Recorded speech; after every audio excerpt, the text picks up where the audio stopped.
Thank you, Majority Leader, and all the members who have contributed. Mr. Speaker, I am literally shocked at the way my colleagues are behaving and what they are saying on this floor. The reason why I'm shocked is because somehow I happen to be advantaged because I've been around this system for the last 25 years. I have been around politicking, taking vehicles to Kabarak to go and see President Moi and beg him to give me a handout so that I could run for elections. I have seen what happened in 2007 when we came to this house and I saw the hate, the vitriol, the anger.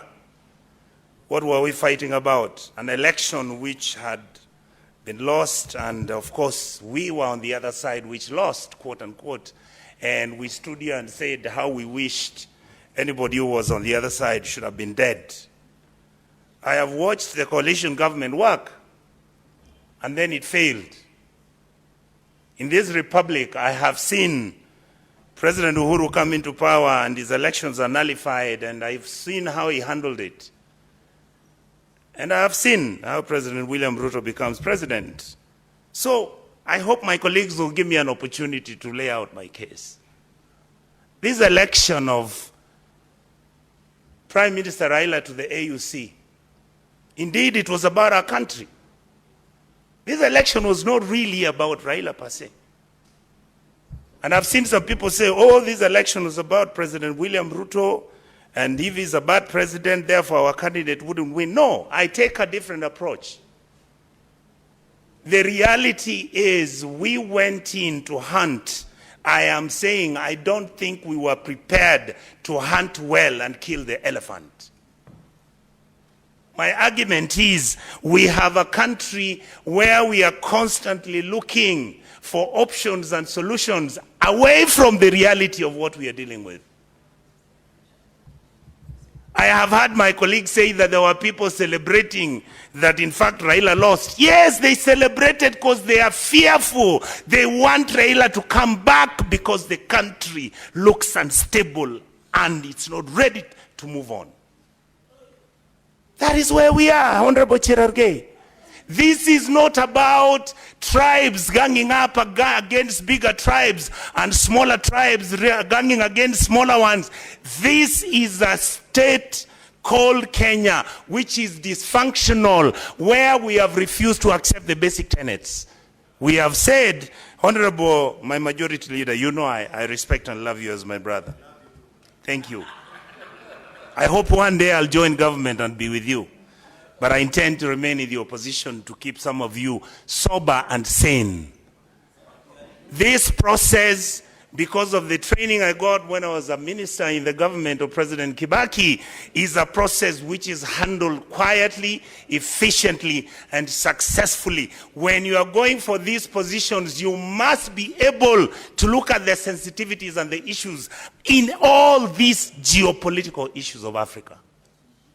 And yet, what have we done? We have localized this whole thing as if it's about Raila, who wanted to be something, and William Ruto, who wants to survive. Indeed, if that is the case, if Raila wanted the job and felt he would lose and come back here so that he joins President William Ruto's government, and therefore Kenya will become stable, my position is very simple. So long as you continue doing things the way you are doing them, the country will not be stable. When we were talking about what are the issues in Sudan, look at what you're having at KICC today. One group is at KICC parading themselves, and you are insensitive to the issues that we are supposed to be the arbiters of two people who are fighting on the African continent. When we are talking about Congo, the reality, my brother Cherargei, is that we have a region which is affected by illegal mineral mining, by countries that are feeling incredibly insecure. You have Western powers who have an interest in managing what is happening in Congo. And the reality is we just laugh at it. So when M23 are coming to Nairobi to come and have a meeting here with our president, the simple fact that they came here put everybody onto suspicion mode. Just a minute, Senator Onyonka. There is a point of order from Senator Mandago.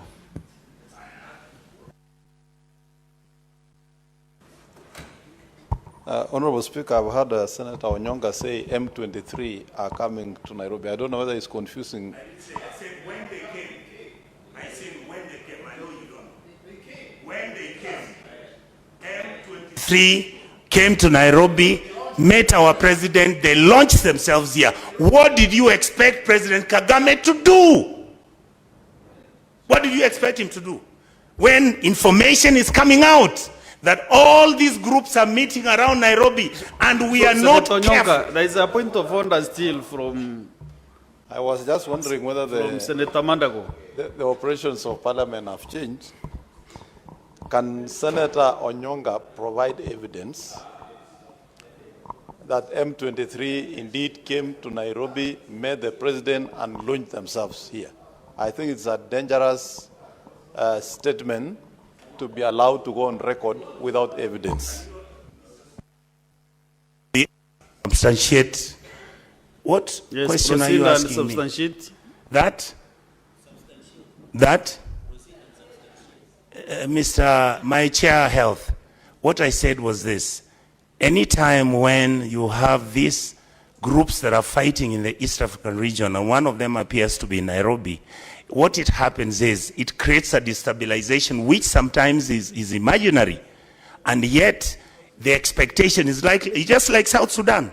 When the earlier group, or when the first group that was against the government came to Nairobi and they met. Onyonka, let me give you some direction. Yes. Since there is that point of order which you have not, we have not cleared, that it needs an evidence to show that M23 came to Kenya, met the president, and launched themselves.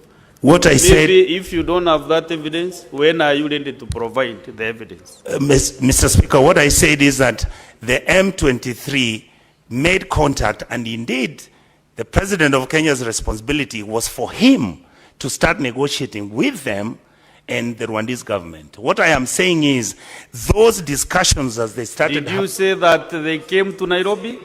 I said yes. And met the president? Yeah, no, I said they came, yes. No. No, I don't need any direction from the members. Say what you're saying. That is why I'm here. I'm listening why, to the members. I don't know why you don't want me to talk. Mr. Speaker, let me make it easy for you. I withdraw. Okay, fine. And apologize for my majority. Can I proceed? Proceed? So let me say, so that you don't waste my time, let me say what I'm saying. We, as a leadership, must understand that whatever that was happening is not removed from our reality. Just as you're planning to organize so that Prime Minister Raila can then go for his election at AU, what do? You allow individuals to pick Besigye and they abduct him and take him to Uganda. Internationally, Honorable Cherargei, you know that looks bad.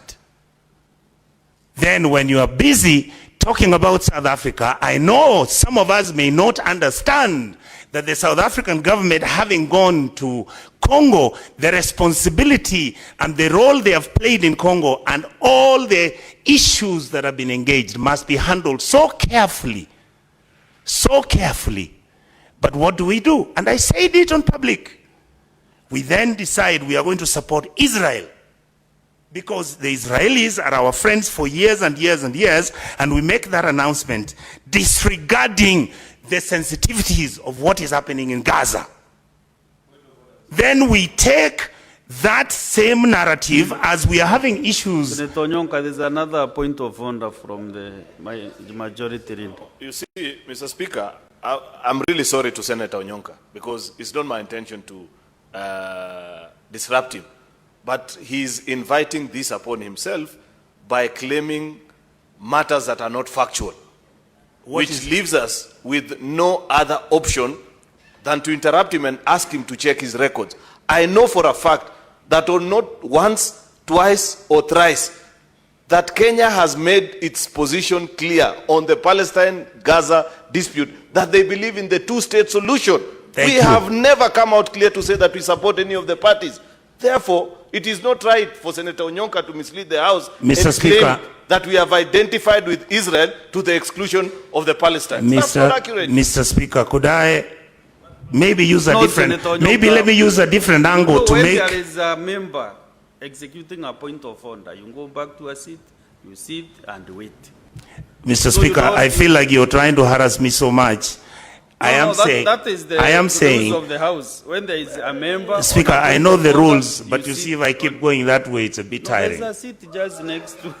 All right. But- And I've got his point, which I can You should answer. not take advantage of the mic to just exchange with the member who has a point of order. That is Much what- obliged. I would most probably answer him and say, let's leave the Israeli question. Can we talk about the rapid deployment force that is in Nairobi? You can legitimize, you can argue about it. So you are comfortable the RDF is in Nairobi. And the other Sudanese party is in Sudan, and they have written an official letter today where they are saying that you have actually violated their very essence, existence as a state. That is how, so you've been, Majority leader, majority you see, leader, Mr. Speaker, majority you leader. see, your colleagues are now Members- answering me across members, because they don't want stop me to make my exchanging arguments. With the member on the floor. Let me just finish my debate. No. And also Senator Onyonka, just talk to the speaker, not to the member. Thank you, Mr. Speaker. I would like to say that I see here today my colleagues celebrating and talking about how Raila is the greatest man who was. How I wish we listened to what they are saying 3 years ago. How Raila was a mganga, how he was somebody who was completely useless to our political dispensation. Where, by the way, why have you never gotten rid of him? Now, today he's being praised of being the hero worship we wanted. Raila has been a hero worship, yes, but we will expect him to give us the excellence we expect from him. He will join your government, and if he is not going to demand that abductions stop in this republic, that we stop the corruption that is going on in our country, that we actually govern ourselves with responsibility, where we accept that our countries within our region respect us and we respect them. And then I saw my brother Cherargei going to Ethiopia. You carry 250 people who are singing Yote Yawezekana. You are threatening other African guys, ladies and gentlemen, who Senator visited Onyonka, the why- occasion. You remember, Senator Onyonka, Yes. one thing that I did when the majority leader was on the floor. I protected you Yes, Mr. when he Speaker. mentioned your name. Yes. So can you kindly stop mentioning the members? Oh, names my and what they apologies, did? my leader. So that you. I apologize and you don't withdraw. attract- You were not there. You were not You there. know you are eating on I your saw, time. And do Mr. not Speaker. be having ample time to give you your points. Much Because obliged, you will be Miss. disrupted all the time with the point of Mr. order. Speaker, I am much obliged. I would like to say this. I want to say, I get that, but he was there. Senator Chalegei, stop exchanging with the member on the. Allow him to contribute. What is your point of order, Senator Wakoli?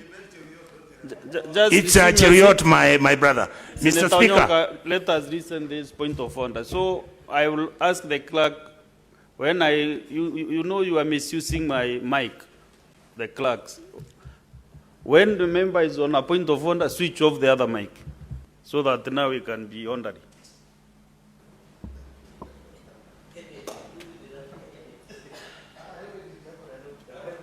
Honorable Speaker, I'm standing on order of responsibility of statement of fact, Honorable Speaker. When an honorable member stands here and casts aspersions on the delegation from Kenya, we might not agree with you, but when you say they were intimidating, can you table facts that Kenyans, headed by the president, were intimidating people in Addis Ababa? This is a Senate. This is not a small thing in the village. Honorable Senior Senator, thank you. thank you, Mr. Speaker. I want to mention to my brother, the senator from Bungoma, that normally when people go to watch football games, that's how they behave. But when people go to an international conference and they're trying to negotiate and influence other people to vote for their candidate, they behave differently. I know you love football. You may not see the contradiction. I want to say this, Mr. Speaker. It is true for many of us that for me, Prime Minister Raila losing that seat was a shock. But I saw him accept the verdict gracefully. I would like to state to my colleagues in this House that if this such an occasion comes back again, because it could, please let us make sure we do a thorough job. Let us consult the ambassadors, former ambassadors, the technical personnel. We could have done it better. Is it true that I knew this? No, I didn't. I'm just saying, when you go to play and you have scored many goals, then you have to figure out what to do with the team, especially with the team manager. I would like to say one last comment, Mr. Speaker. I have no problem if ODM and my leader Raila decides to join the government of the day, because I understand the complexity of Kenya's politics. But, Mr. Speaker, I heard somebody say, give me something that I can be proud of. Give me democracy. Make sure we minimize our corruption. Stop using negative ethnicity of turning around and saying that because you have disagreed with people who you have struck a deal with. And indeed, by the way, Mr. Speaker, I listened to this House severally. Some of these contradictions we have are a consequence of the broken system of our governance structure. Why is it that every 5 years the vice president is fighting with his president? Why is it that we are not able to deal with the dysfunctionality of our financials in this republic? How can we talk about Kenya as a great country when you know we are in debt, we can't finish a railway, the revenue we are collecting, we don't even know what's happening, the county governments are having a problem? Then you expect me to have something to be proud of. I am proud to be a Kenyan, yes, but I expect more. I expect better from all of us. Stop cheering around and singing how you think now power has come to your hands. You are going to employ your relatives and cousins. No! We now need intelligent people to sit down and guide the president and the prime minister to make sure this country runs in the direction where we can be fully proud and happy that we are moving as a team. Stop alienating some communities because of political disagreements. Sit with them and talk with them. Majority Leader, aren't you sitting with the gentleman there with big hair? I wanted to make a reference. Thank you. Senator Onyonka, you know you are its own registry. Yeah? Mr. Speaker, I'm a bit emotional about this. Allow me. How can you describe Honorable Medhu in that manner?